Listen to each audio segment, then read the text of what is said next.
Bueno, Adelante. entonces vamos a partir con nutrición en paciente crítico. Para esta presentación, principalmente yo ocupé dos guías que son las más conocidas. Una es la guía ESPEN, ya que es para nutrición en paciente crítico de la Sociedad Europea, y la otra es la guía ASPEN, que es la guía americana, su contraparte. ¿Ya? La verdad es que ambas son bastante parecidas. ¿Ya? La guía ASPEN fue publicada en el año 2019 y la guía ASPEN tiene su última revisión en el año 2021. ¿Ya? Entonces, la idea es como hablar un poco sobre lo que propone cada una y bueno, nosotros tendremos que ver lo que es más adecuado y más plausible para nuestra unidad. Entonces, como hoja de ruta, vamos a hablar un repaso muy cortito de la fisiopatología. Después vamos a mencionar cómo se hace la evaluación del estado nutricional según las guías internacionales, ya cómo se determinaría el requerimiento calórico de cada paciente, cómo se determinarían los requerimientos proteicos y cómo reiniciaríamos la alimentación en un paciente asumiendo que el primer día está en ayuno. ¿Ya? En qué tipo de pacientes podemos o no ocupar nutrición parenteral, cómo monitorizarla y cómo manejaríamos la intolerancia y qué se define como intolerancia también. ¿Ya? Finalmente las situaciones especiales y después algunas conclusiones. Entonces, en primer lugar nos vemos enfrentados a un paciente crítico que asumimos que va a llegar y va a estar por lo menos 48 horas en nuestra unidad, ¿ya? Un paciente que la mayoría de las veces está inflamado por alguna razón, que está sufriendo cambios metabólicos, por lo tanto está teniendo una respuesta proinflamatoria, ha tenido un aumento de las catecolaminas, del glucagón, de los niveles de cortisol, así que está determinando un nivel de insulinoresistencia también. Vamos a ver que este paciente muchas veces está con una disfunción gastrointestinal que condiciona hipoperfusión esplácnica, apoptosis epitelial, disbiosis, muchas veces translocación bacteriana. Ya podemos ver hilio médico, ya por la condición de gravedad, y muchas veces también vamos a tener un paciente con factores relacionados a nuestro manejo, ¿ya? Pacientes con ayuno prolongado, que han tenido un manejo subóptimo de la nutrición y que por eso mismo condicionamos un aumento de la mortalidad muchas veces sin querer.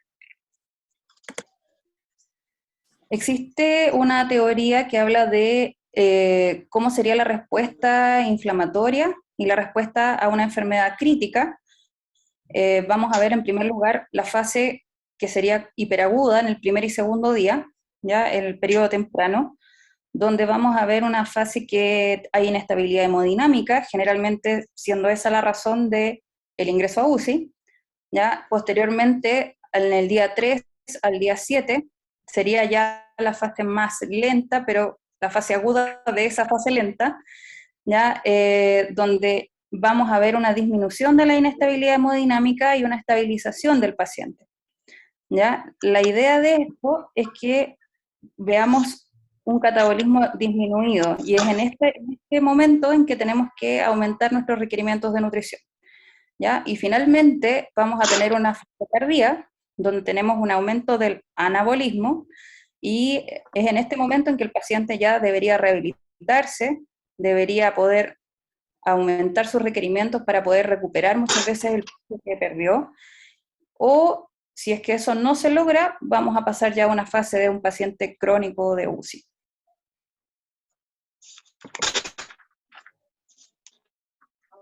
Ahora, ¿cómo podemos hacer la evaluación del estado nutricional? Todo paciente que se encuentre más de 2 días en UCI está en riesgo de malnutrición, ¿cierto?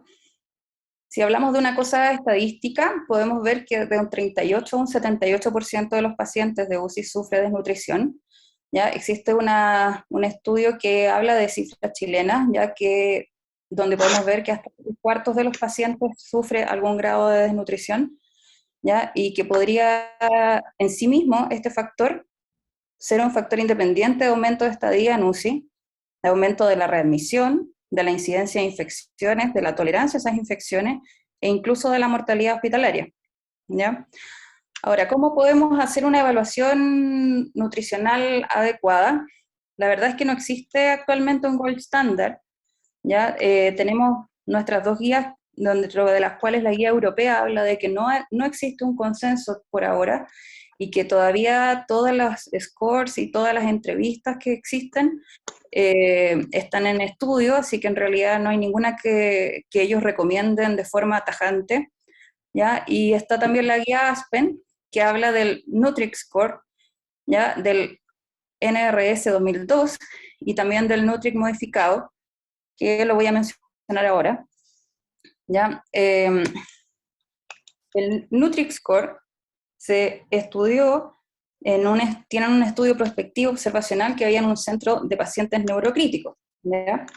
En este caso, lo que se hizo fue comparar el NRS, que es el score previo que tenían como gold standard, ¿ya? El Nutric Score, y el score que es modificado, ¿ya? El Nutric Score ocupa factores que se consideran asociados al SOFA, ¿ya? Tenemos dentro de los factores el puntaje SOFA, el Apache 2, la edad, el número de comorbilidades que tendría el paciente, los días de estadía en UCI, que se espera que sea más de uno, y si es que está disponible la evaluación de leuquina, ¿ya? Este estudio específico que yo estoy mencionando, que lo mencionan en la guía Aspen, es de una UCI neurocrítica, ¿ya? Y este Nutri-Score, el modificado específicamente cuando tiene más de 5 puntos, o sea, un paciente de alto riesgo nutricional de malnutrición, constituye un factor independiente de mortalidad a 28 días. Por lo tanto, la guía Aspen sí recomienda el uso de estos scores al ingreso a la unidad, para poder decidir la forma en que se va a nutrir este paciente una vez que ingresa. Ahora, tenemos que considerar de que los factores que se ocupaban antes, que eran la albúmina, la prealbúmina, la transferrina, ya no se recomiendan como marcadores de estado nutricional en un paciente UCI, ¿ya? ¿Por qué? Porque la hipoalbuminemia constituye un indicador de inflamación, ¿ya? Y la disminución de los niveles de albúmina habla del estado de fase aguda, ¿ya? Por lo tanto, medir la albúmina cuando ingresa el paciente, cuando está inflamado, cuando está bajo una condición crónica, por ejemplo un cáncer, no nos serviría para evaluar su estado nutricional de entrada, ¿ya? Ahora, tenemos que considerar también que existe un grupo que es de muy alto riesgo de malnutrición, que sería los pacientes que al ingreso tienen un IMC menor a 18, que han tenido en los últimos 6 meses una pérdida de peso de más de un 10%, que tienen una albúmina sérica basal sin evidencia de falla hepática o renal que sea menor a 3, ¿ya? Estos pacientes tendrían un riesgo mucho más alto de mortalidad desde el ingreso, ¿ya? Así que es importante mencionarlo. Ahora, ¿cómo podríamos determinar el requerimiento calórico de estos pacientes? Existen dos formas que están actualmente recomendadas. Una sería la medición de calorimetría indirecta a través del ventilador mecánico, y otra sería con las ecuaciones predictivas, ¿ya? La guía ESPEN, la inglesa, específicamente recomienda a los pacientes intubados utilizar calorimetría indirecta, y si esta no está disponible, se podría medir un VO2 a través de un Swan-Ganz, ¿ya? Si es que no existe disponibilidad de ninguno de los dos, podríamos ocupar las ecuaciones predictivas, que es lo mismo que recomienda la guía americana, ¿ya? Esto sería dar una meta calórica de 25 a 30 kilocalorías por kilo día de peso, ¿ya? Eh, Ahora, existe un estudio que compara ambas definiciones, ¿ya? Este estudio habló de 586 pacientes que estaban en UCI en ventilación mecánica, ¿ya? De los cuales 203 cumplieron los criterios de inclusión, así que se separó en dos grupos. El primer grupo, que era de alrededor de 100 pacientes, tenía una medición de calorimetría indirecta y de boom urinario de 24 horas, ¿ya? Y se utilizó como método de intervención, utilizan nutrición enteral y parenteral desde el primer día, versus la medición estándar, que son 25 kilocalorías kilodía, ¿ya? De nutrición enteral, con un aumento progresivo que se llegaba a metas hasta a los 7 días. Ya si los pacientes no lograban la meta de nutrición enteral a los 7 días, se consideraba agregar nutrición parenteral.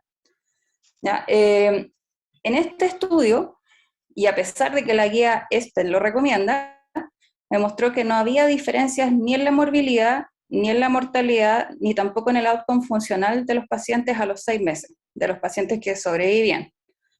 ¿Ya? Por lo tanto, en este estudio, que es el IQ, se recomienda ocupar, ya que la utilización de las otras cosas solo aumentaba los gastos de la unidad. Ahora, según la guía ESPEN, ¿qué se tendría que hacer con la población especial que serían los pacientes obesos? ¿Ya? Un tema importante, sobre todo en los pacientes en esta fase de UCI COVID que tuvimos, donde un gran porcentaje de los pacientes era obeso. ¿Ya? El requerimiento calórico en estos pacientes debería guiarse por calorimetría indirecta, y si esta no está disponible, tendríamos que calcular la fórmula de peso ajustado. ¿Ya? La fórmula de peso ajustado sería con el peso ideal más el 40% de la diferencia entre el peso real y el peso ideal. ¿Ya? Respecto al aporte proteico, este debería guiarse mediante medición de nitrógeno urinario o con determinación de masa magra mediante un TAC. Si el nitrógeno ureico no está disponible, se tendría que calcular a 1,3 gramos kilodía de peso ajustado. ¿Ya? Ahora, la evidencia de esta recomendación del uso de la colorimetría indirecta y del nitrógeno ureico es recomendación de expertos, por lo tanto el peso de evidencia que tiene no es mucho, pero es lo que se recomienda actualmente.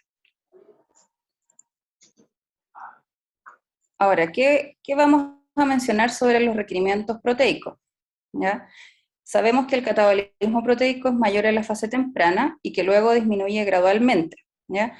Los requerimientos proteicos han sido controversiales, ya que en algunas guías han recomendado unas cosas, en otras guías han recomendado otras. Hay múltiples estudios que están a favor y en contra de la dieta hiperproteica. ¿Ya? Inicialmente existió una recomendación que se estudió de dar una dieta hiperproteica desde el ingreso, ya que estaba la teoría de que el catabolismo proteico era alto. ¿Ya? Cuando me refiero a el aumento, una dieta hiperproteica alta en la fase temprana, estamos hablando de antes de 72 horas, ¿ya? Con una dieta que sería de más de 2 gramos por kilo. Se observó que los pacientes tenían un aumento de la mortalidad, por lo tanto, se dejó de recomendar. Ahora, después se estudió una dieta hipoproteica, ¿ya? Que sería pacientes que reciben menos de 0,8 gramos por kilo de proteína, y se vio también que estos pacientes a largo plazo aumentaban la morbilidad y la mortalidad. Por lo tanto, por ahora, la recomendación que está disponible es de dar un requerimiento de 1,3 a 1,5 gramos por kilo, que está recomendado en las guías ESPEN, pero que también tienen un nivel de evidencia que no es tan alto, por lo tanto es la recomendación que tenemos actualmente. ¿Ya? Acá había un resumen de las diferencias de los estudios que hay sobre uso de no utilizarla. Ya podemos ver, por ejemplo, que el tiempo de ventilación mecánica es el mismo, la estadía en UCI es más o menos la misma, y la mortalidad también es similar. ¿Ya? Eso. Ahora, respecto a el momento de reiniciar la alimentación, estoy repitiendo la imagen que puse al comienzo para poder recordarlo, de que tenemos esta fase hiperaguda, que son las primeras 48 horas, donde el catabolismo está muy aumentado. Después tenemos una fase de estabilización, que es de los 3 a 7 días, y después la fase de anabolismo, que es sobre los 7 días. ¿Ya? Tenemos que considerar también que la fisiología esplácnica es muy compleja, ¿ya? Y que en los pacientes, sobre todo con inestabilidad hemodinámica, en condiciones de shock, por ejemplo, o de inestabilidad, podemos ver que hasta el 20-25% del gasto cardíaco se lo lleva a las circulaciones plásticas. ¿Ya? Cuando estamos alimentando además a este paciente, podemos tener que las circulaciones plásticas se podría llevar hasta un 30% del consumo de oxígeno. ¿Ya? Por lo mismo, la vascularización que se altera cuando hay inestabilidad hemodinámica, empieza a tener una gradiente de oxígeno que no es la adecuada, ¿ya? En la condición de hipoperfusión. Podemos tener una condición de isquemia hisplácnica, ¿ya? Y muerte de la célula, apoptosis, ¿ya? Sobre todo en las zonas de la punta de la vellosidad intestinal, que es la zona más sensible a la hipoxia tisular.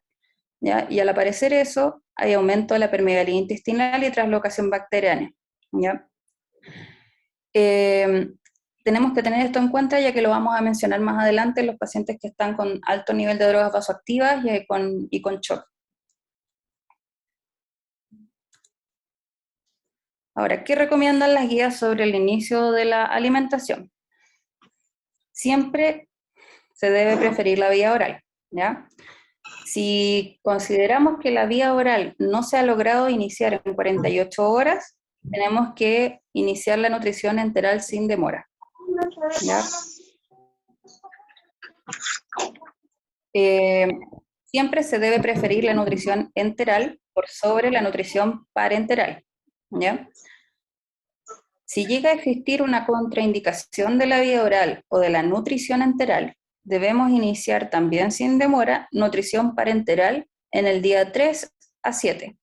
¿Ya? La idea de esto es aumentar de forma progresiva la nutrición parenteral para que no tengamos porque esa es la razón por la que no iniciamos con las metas en el día número 3, ¿ya? Porque tenemos que vigilar los niveles de glicemia, de transaminasa, ¿ya? Y las otras cosas que voy a mencionar un poquito más adelante, ¿ya? Lo otro que también recomiendan las guías es que hay que evitar la nutrición mixta precoz. Precoz me refiero a antes de 72 horas, ¿ya? Entonces, como norma deberíamos decir que desde las 48 horas sí o sí el paciente debería tener nutrición enteral al menos, y si sabemos que no vamos a llegar a metas con la nutrición enteral, desde el día 3 deberíamos considerar la nutrición mixta con parenteral, ¿ya? La idea de esto es progresar lentamente hasta que en el día 7, o sea, una semana desde el ingreso, ya estemos en meta, ¿ya? Según la guía Aspen, los pacientes de bajo riesgo de malnutrición se debe iniciar gradualmente la nutrición en los primeros 7, ¿ya?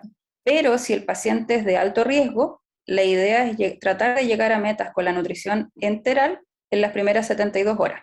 ¿Quiénes serían los grupos de alto riesgo? Los pacientes que tienen un IMC bajo, menor a 20 en menores de 70 años, menor a 22 en mayores de 70 años, personas que hayamos sabido que perdieron más del 10% de su peso en los últimos 6 meses, o personas que tengan una albúmina basal menor a 3, ¿ya? Y la guía recomienda utilizar la calorimetría indirecta y dar una dieta hipocalórica, o sea, con menos del 70% de los requerimientos en los primeros 3 días, y evolucionar hasta una meta del 80 o del 100% de los requerimientos antes de la primera semana, ¿ya? Lo que recomienda esta guía es iniciar con al menos 10 calorías kilodía y progresar hasta 20 a 25 calorías kilodía en los primeros 7 días si es que no disponemos de la calorimetría indirecta. Ahora, cabe mencionar uno de los miedos que hay respecto a la nutrición parenteral, que es el aumento de las infecciones, ¿ya? Este es un forest plot que tiene la guía. Un segundito. Permiso. Me estoy haciendo la presentación.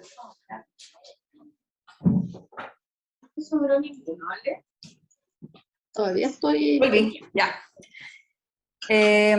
Respecto al riesgo de bacteremia y de la nutrición parenteral, ¿ya? Este es un forest plot que publicaron en la guía Aspen, ¿ya? Y tiene un resumen sobre el uso o no uso de la nutrición parenteral, ¿ya? Y la verdad es que las bacteremias no se observaron en el grupo de intervención, ¿ya? Salvo en un estudio. El grupo de intervención es el grupo que tiene nutrición parenteral.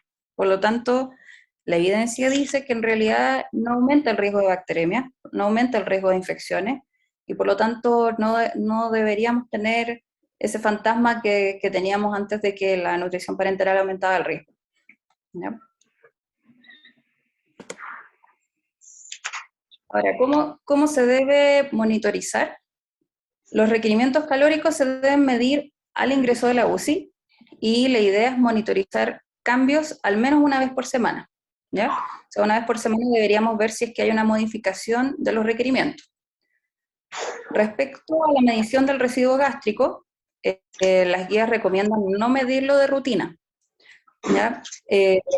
Principalmente porque la medición de rutina ha demostrado aumentar el miedo al hilio y a las complicaciones, ¿ya? Por lo mismo, la recomendación es no medirlo y solo considerar disminuir la nutrición enteral si estamos sospechando un hilio y el residuo es de más de 500 ml en 6 horas, ¿ya?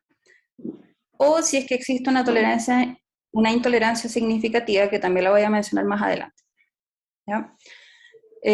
Respecto a los efectos de esta nutrición, tenemos que monitorizar la glicemia, que es algo que hacemos habitualmente, monitorizarla cada 4 o 6 horas al inicio, y disminuir la frecuencia de monitorización una vez que los valores se encuentren estables, ¿ya? Respecto a la monitorización de electrolitos, sodio, potasio, cloro, fósforo y magnesio, se recomienda una frecuencia de al menos una vez al día, ¿ya? En los pacientes que están en estado crítico, ¿ya? Pero no existe una norma respecto a eso, ¿ya? Cuando tenemos un paciente que creemos que va a tener un síndrome de fósforo y magnesio al menos 2 veces al día, en las primeras 48 horas, y según la guía EXPEN, podría incluso medirse 3 a 4 veces al día si creemos que los niveles son críticos, ¿ya? Respecto a las hepáticas, también tenemos una frecuencia óptima poco clara, pero se recomienda medirlos en la nutrición parenteral al menos una vez por semana, al igual que los niveles de triglicéridos. Ya que si vamos a ocupar nutrición parenteral deberíamos medirlos también al menos una vez por semana para poder modificar el aporte. Respecto al manejo de la intolerancia, tenemos que considerar disminuir la nutrición enteral si el residuo gástrico, como mencioné, es mayor a 500 ml en 6 horas. ¿Ya? Si es menor a eso y creemos que va a llegar a eso, deberíamos considerar también dar tratamiento farmacológico para mejorar el vaciamiento gástrico y disminuir el hilio. ¿Ya? Para eso podemos ocupar metoclopramida, domperidona, eritromicina, hay múltiples fármacos que nosotros que ya conocemos y que podemos ocupar. ¿Ya? También se podría considerar intolerancia si aparece diarrea, pero solo si la diarrea es mayor a 1 litro. ¿Ya? ¿Y por qué se menciona esto? Porque en realidad es más malo disminuir la nutrición que tener al paciente con diarrea. ¿Ya? Principalmente porque sabemos que la nutrición deficiente aumenta la mortalidad en sí misma. ¿Ya? También podemos considerar disminuir la nutrición si el paciente tiene un síndrome compartimental abdominal o si tiene un hilio refractario, y si sabemos que el paciente está debutando con una falla hepática aguda. ¿Ya? Ahora, hablemos de las situaciones especiales, pacientes que en realidad son muy frecuentes, sobre todo tenemos pacientes cuando están en ventilación mecánica no invasiva. Si vamos a ocupar ventilación no invasiva con la máscara, con la full face, tenemos que considerar no administrar nutrición enteral, por lo menos en el periodo más crítico de hipoxemia, hasta que haya una estabilización y hasta que sepamos que podemos retirar la máscara por lo menos durante un rato en el día, ¿ya? Si el paciente está en CENAF, se recomienda alimentar, dar nutrición si el paciente lo tolera, ¿ya? O sea, si puede, por ejemplo, alimentarse por boca, deberíamos preferir que se alimente por boca aunque esté en CENAF. ¿Qué pasa con los pacientes que están pronados o que están con bloqueo? Eh, Inicialmente se había recomendado solamente dar una nutrición trófica o darles poca alimentación, pero la verdad es que se vio que sí se podían alimentar, que se tienen que alimentar en el periodo que se recomienda para el resto de los pacientes, que sería y que pueden aumentar incluso a los valores normales de un paciente en supino. No hay modificación en ese sentido y se recomienda así dar tratamiento farmacológico para prevenir el hilio, como metoclopramida, por ejemplo. ¿Ya? ¿En qué situaciones deberíamos detener la nutrición parenteral? En los pacientes que sabemos que están con isquemia intestinal en evolución o que están con obstrucción intestinal en evolución. ¿Ya? ¿Qué pasa con los pacientes que han tenido hemorragia digestiva? Tenemos que reiniciar la alimentación en cuanto deje de haber evidencia de sangrado, ya tanto como hematemesis o como disminución del hematocrito, estudio clínico que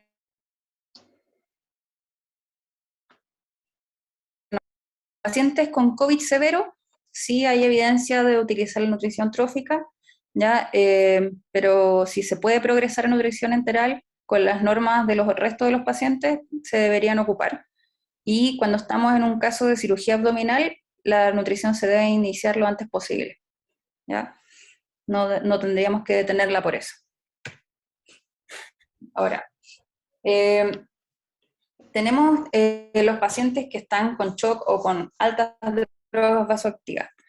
¿Ya? Llámese pacientes que están con drogas al alza, que tienen drogas de noradrenalina mayor a 0,3, que fue lo que se demostró en un estudio.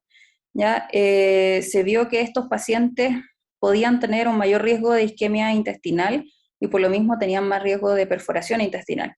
Por lo mismo, la Sociedad Europea de Medicina Intensiva, que es la SICM, recomienda suspender la alimentación si las drogas están al alza o el shock aún no está controlado. ¿Ya? ¿Y qué pasa con los pacientes en ECMO? Los pacientes en ECMO tienen requerimientos calóricos que son difíciles de estimar, ya porque la calorimetría podría no ser efectiva, ya que no estamos ocupando el ventilador mecánico como con parámetros de ventilación protectora, ya. Entonces podemos utilizar la fórmula, ya, y progresar como con cualquiera de los otros pacientes, ya, o sea, con las metas que tienen los pacientes que no están en ECMO. ¿Ya? La nutrición enteral es segura en este tipo de pacientes y hay poca incidencia de neumonía aspirativa y de isquemia intestinal, así que se pueden ocupar con seguridad. Y por último, los inmunonutrientes que se utilizaban antes, que están la arginina, la glutamina y el omega 3. Tenemos la arginina, se estudió, se vio que aumentaba la mortalidad en sepsis y en shock séptico y que no se ha observado beneficios, por lo tanto no se recomienda su uso en UCI. Respecto a la glutamina, se vio que solo en la población de quemados y politraumatizados podía disminuir la mortalidad hospitalaria, por lo tanto es el único inmunonutriente que actualmente se recomienda. ¿Ya? La guía Aspen también se ha visto que en el perioperatorio de las cirugías mayores se podría ver, ya no estaba descrito para cirugía cardíaca, eso sí, y en la guía Aspen se recomendaba solo en quemados y politraumatizados a dosis de 0,5 gramos por kilo día. Respecto al omega 3, el omega 3 tuvo un estudio de pacientes con distrés, ¿ya? Y no se observó beneficio, e incluso se tuvo que detener el estudio por aumentar la mortalidad del grupo de intervención. ¿Ya? Eso sería. Ahora, este es un algoritmo que amablemente Jorge me facilitó, ya que es una propuesta de protocolo para nuestros pacientes en la unidad de la UCI, tanto de cardio como de COVID. ¿Ya? Cuando se prevé que el paciente va a estar más de 48 horas, deberíamos iniciar la intervención nutricional. Cuando no se pueda utilizar la vía oral, vamos a ocupar la nutrición enteral como primera elección, cuando no haya contraindicación, ¿no? Lógicamente, y tenemos que ocupar la fórmula individualizada para cada paciente. ¿Ya? La idea es llegar al objetivo nutricional a los 7 días y tener una velocidad progresiva de acuerdo a la tolerancia. ¿Ya? Se debería partir con al menos 70% de los requerimientos en las primeras 72 horas y con una primero hipoproteico para llegar luego a 1,3 gramos kilo día, que es lo que se recomienda actualmente, con requerimientos calóricos de 20 a 25 kilocalorías kilo día. ¿Ya? Eso. Entonces, no existen definiciones claras de malnutrición en paciente crítico. La medición de los requerimientos energéticos puede realizarse con calorimetría indirecta o con fórmulas estandarizadas. La nutrición debe reiniciarse idealmente antes de 48 horas, prefiriendo la vía oral. Si se inicia nutrición enteral o mixta, se debe escalar de forma progresiva. Si se llega a escoger nutrición parenteral, se debe progresar en los primeros 3 a 7 días. En los pacientes obesos, se recomienda utilizar la estimación calórica de acuerdo al peso ajustado o con nitrógeno ureico para estimación proteica, y no debe medirse el residuo gástrico de rutina. Eso.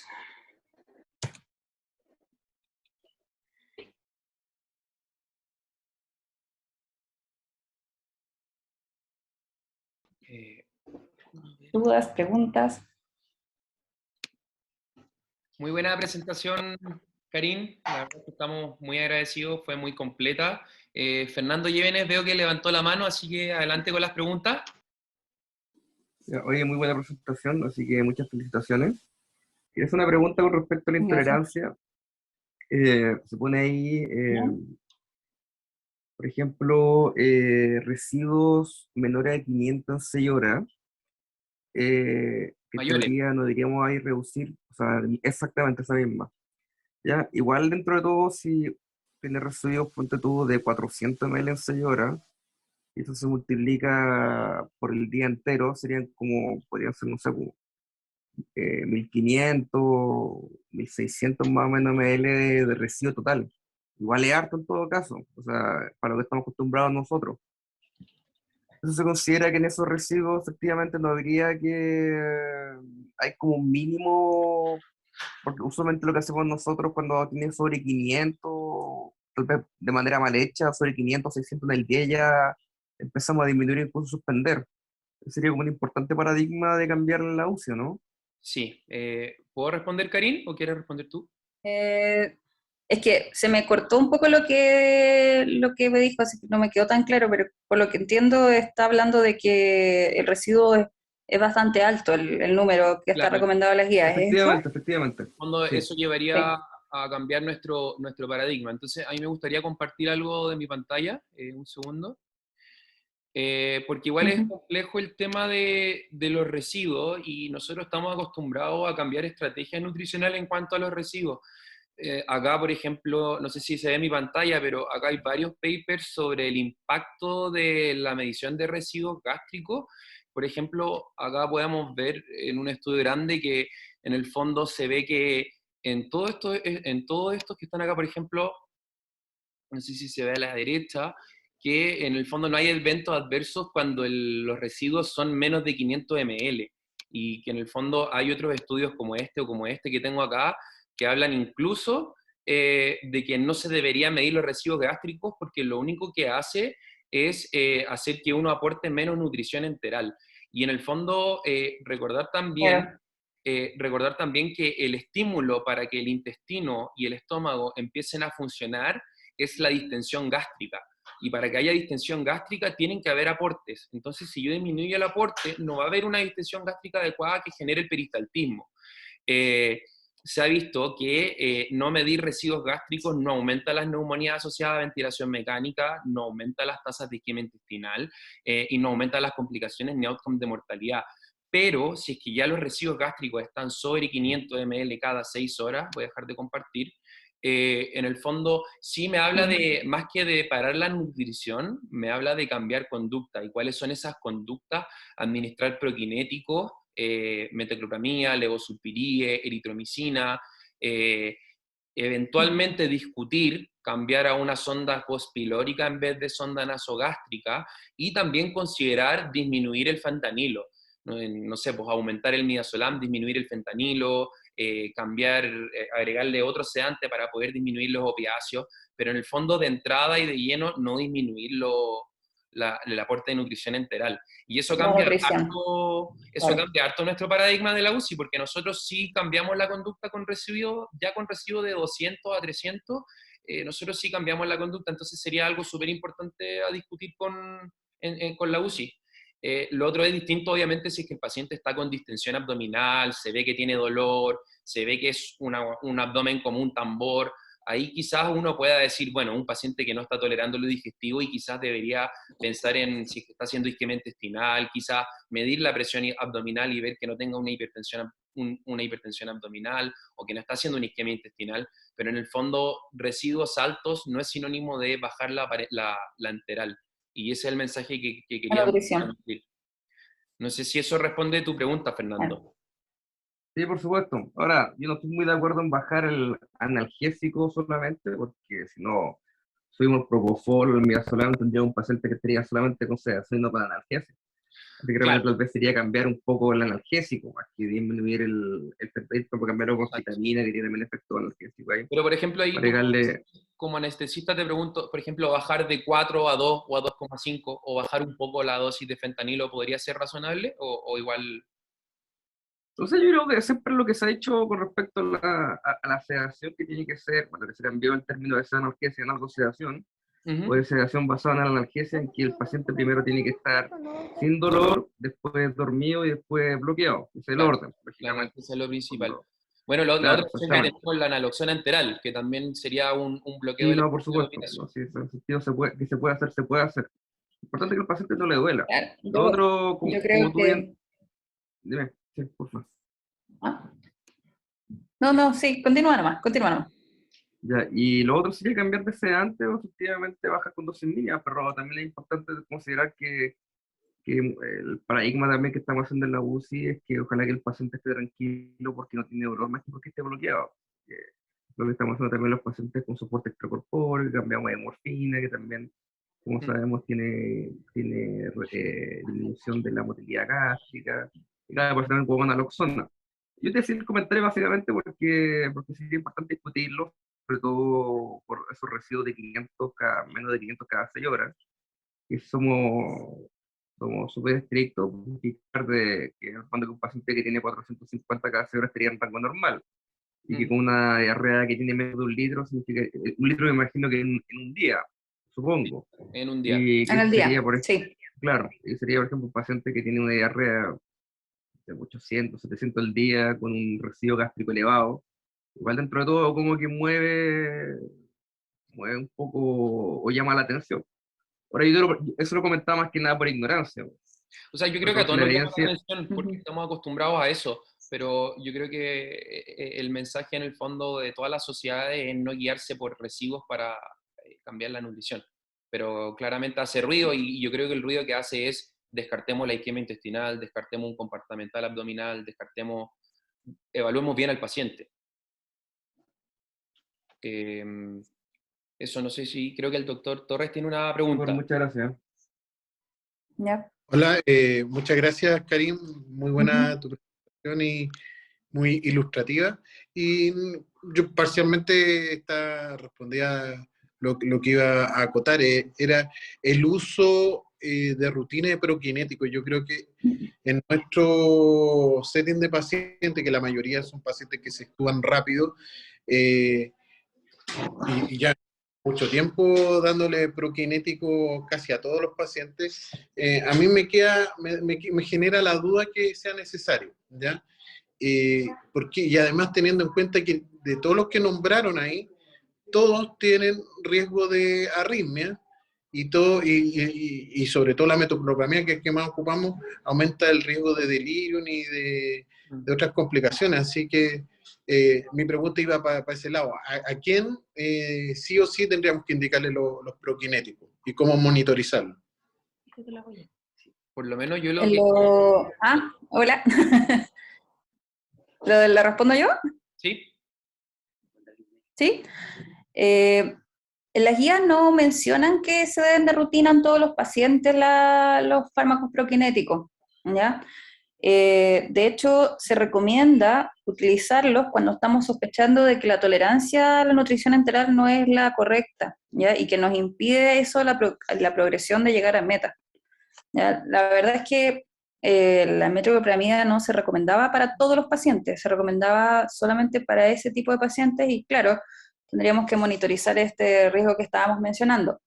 Ahora, igual, un punto importante es que los pacientes de cardio en su mayoría se extúan y se pueden alimentar por vía oral sin ningún problema, por lo tanto no deberíamos ocupar prokinéticos con esos pacientes, ¿ya?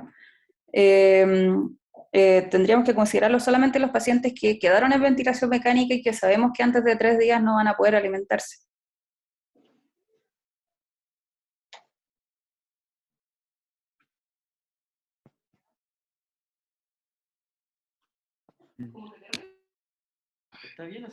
¿Alguna otra pregunta? ¿Se alcanzó a escuchar lo que respondí? Sí, ¿O no? súper buena tu respuesta y creo que quedó súper claro. O sea, en el fondo no prokinéticos de rutina, no prokinéticos de rutina, sino que a los que tienen indicación en el fondo reactivos altos, distensión abdominal, mala teoría. Yo quería...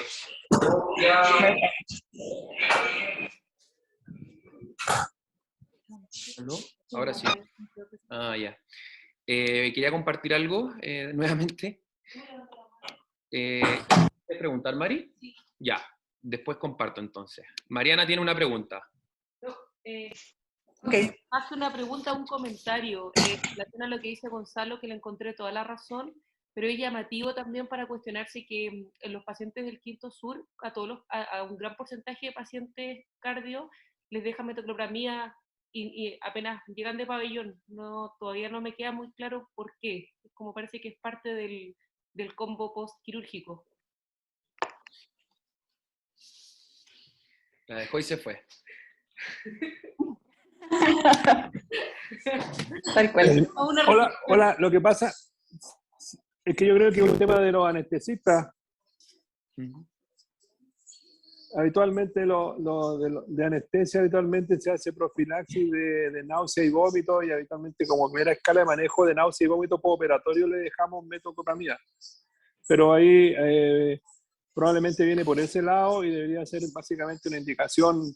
Puede ser discutible, pero si se usan hartos opiáceos habitualmente, uno pudiera pensar en dejarle metoclopramida. A lo mejor lo que hay que hacer, como todas las cosas de anestesia, por ejemplo, probablemente estratificar, o sea, pacientes jóvenes habitualmente que tienen antecedentes de náusea y vómitos, que no fuman, pudiera ser dejarle sí o sí, y probablemente los otros pacientes uno pudiera eventualmente no dejarle una indicación, digamos, si está en el postoperatorio inmediato de la cirugía cardíaca.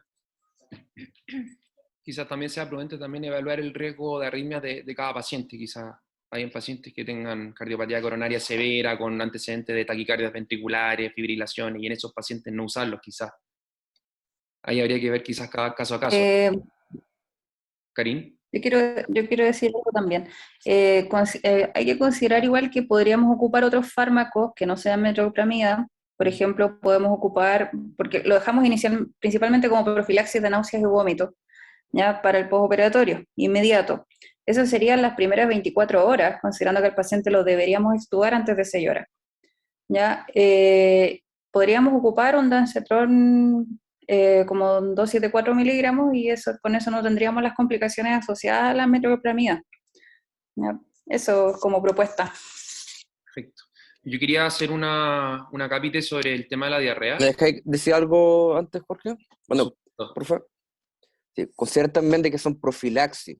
Ya, en el fondo no es necesariamente que el paciente vaya a vomitar tampoco. Aparte, como dijo Karin, efectivamente, el manejo de náuseas, vómitos postoperatorios en pacientes en cirugía cardíaca no cardíaca, la metoclopramida está como en el número 5. O sea, primero se pueden ocupar otros fármacos.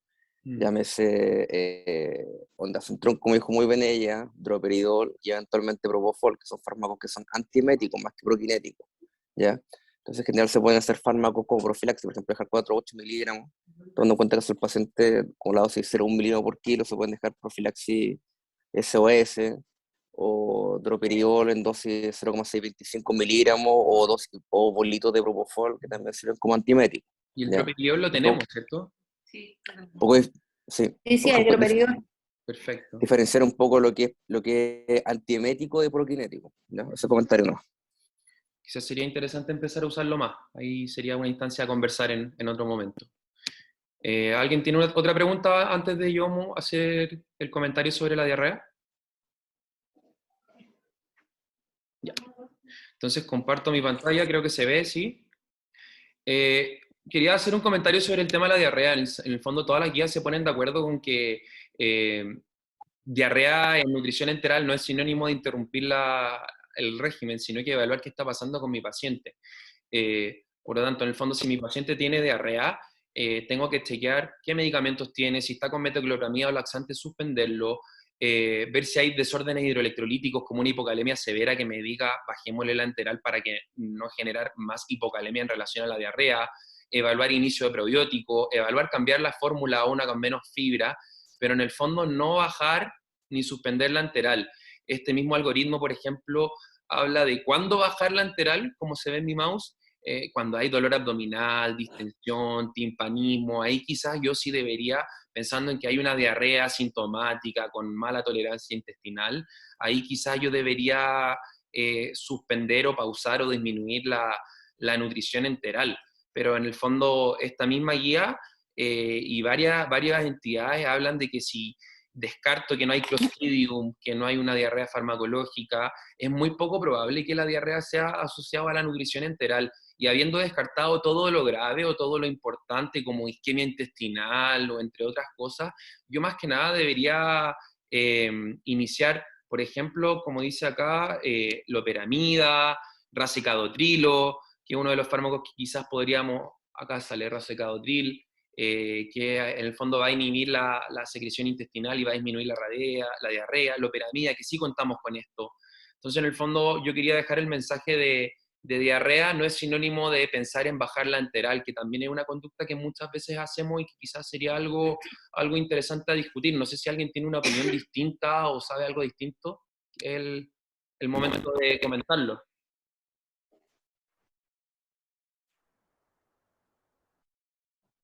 No. Y Del punto de vista, lo que pasa es que uno debería tratar de diferenciar la diarrea en el fondo, porque a lo mejor pensar si una diarrea secretora, una diarrea osmótica, va a pensar hacer una u otra conducta, pero acá básicamente nos tenemos a bajarle la infusión de la nutrición y a descartarle el Clostridium como un tema bastante importante, pero más bien del punto de vista de tipo de aislamiento y cosas.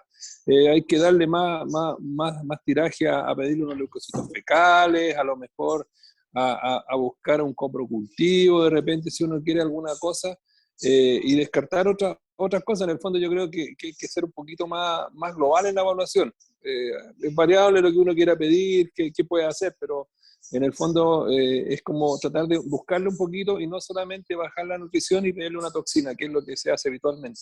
Sí, doctor Concha tiene mucha razón en eso. Claro. Alejandra, como nutricionista, no sé si tiene algún comentario de todo lo que hemos hablado. Hola, ¿se escucha? ¿Se escucha? Sí. Primero, quería también felicitar a la doctora, muy buena presentación, muy completa. Como nutricionista, siento que el tema en general de las guías te respalda mucho lo que es como nuestros pacientes, que no es el setting de nuevo de la UCI, los pacientes que se escapan, digamos, de este setting. Yo creo que para ellos está hecha más bien todas estas recomendaciones. Y generalmente siento que esos pacientes necesitan nutrición complementaria, porque por distintos motivos médicos que obviamente ustedes manejan mejor que yo, es difícil llegar a aportes nutricionales enterales adecuados en los tiempos que se dice, o sea, menos de 7 días, porque idealmente uno tendría que estar llegando a sus metas entre los 4 y los 7 días. Entonces, perder un poco el miedo a la nutrición parenteral complementaria. Yo siento que eso nos falta mucho comunidad todavía.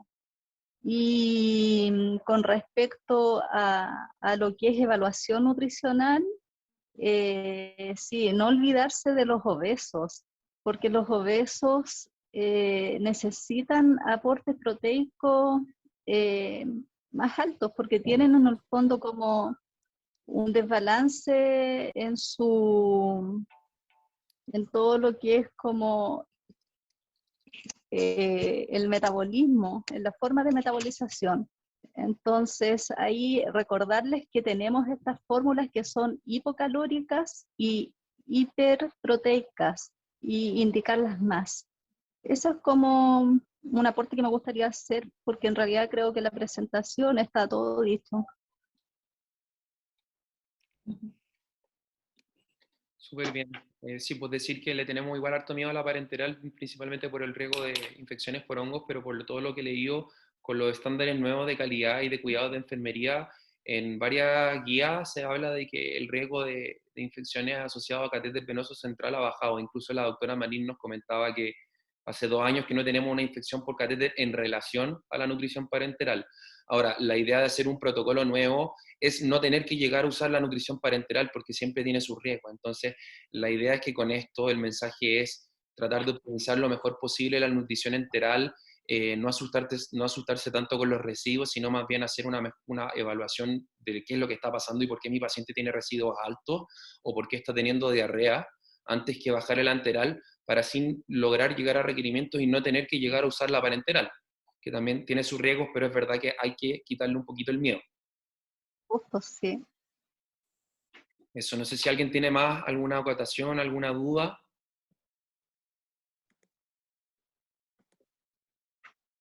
Bueno, parece que estamos, bueno, doctora Acevedo, de verdad, muchas gracias, muy buena la presentación, estamos todos muy agradecidos y bueno, nos vemos en 2 semanas más. Nos vemos. Ya, pues, que esté muy bien, hasta luego. Gracias por la invitación.